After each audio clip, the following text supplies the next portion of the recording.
വയനാട്ടിലെ കുറുവാ ദ്വീപിൽ സന്ദർശക തിരക്ക് വർദ്ധിക്കുകയാണ്. 6 മാസത്തിനിടെ വരുമാന ഇനത്തിൽ ലഭിച്ചത് 1/2 കോടിയോളം രൂപയാണ്. അതേസമയം സന്ദർശക നിയന്ത്രണത്തിൽ ഇളവ് വരുത്തണമെന്നാണ് ആവശ്യം ഉയരുന്നത്. വിനോദസഞ്ചാരികളുടെ ഭാഗത്തു നിന്നാണ് ഈ ആവശ്യം ശക്തമായി ഉയർത്തുവരുന്നത്.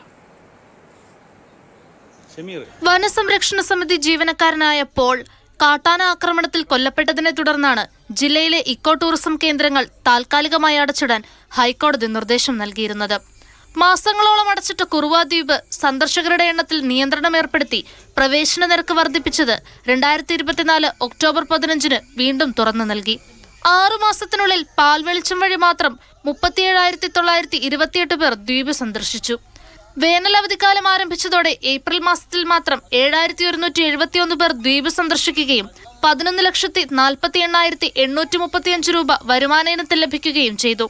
അപൂർവ ഇനം സസ്യസമ്പത്തും പക്ഷികളും എല്ലാം ചേർന്ന് മനോഹര കാഴ്ചയൊരുക്കുന്ന പ്രകൃതിരമണീയമായ കബനിയിലൂടെയുള്ള ചങ്ങാടയാത്രയുമെല്ലാം ആസ്വദിക്കാൻ അയൽ സംസ്ഥാനങ്ങളിൽ നിന്നുൾപ്പെടെ നിരവധി പേർ എത്തിച്ചേരുമ്പോഴും സന്ദർശകരുടെ എണ്ണത്തിൽ ഏർപ്പെടുത്തിയ നിയന്ത്രണമാണ് വിനോദസഞ്ചാരികളെ നിരാശരാക്കുന്നത്. പാക്കം ചെറിയമല വഴിയും പാൽവെളിച്ചം വഴിയും ദിനംപ്രതി 244 പേർക്ക് മാത്രമാണ് ദ്വീപിലേക്ക് സന്ദർശനം അനുവദിക്കുന്നത്.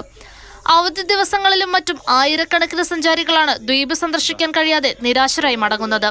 നിയന്ത്രണത്തിൽ അയവ് വരുത്താൻ അധികൃതർ നടപടികൾ സ്വീകരിക്കണമെന്നതാണ് വിനോദസഞ്ചാരികളുടെ ആവശ്യം. മാതൃഭൂമി ന്യൂസ്, വയനാട്.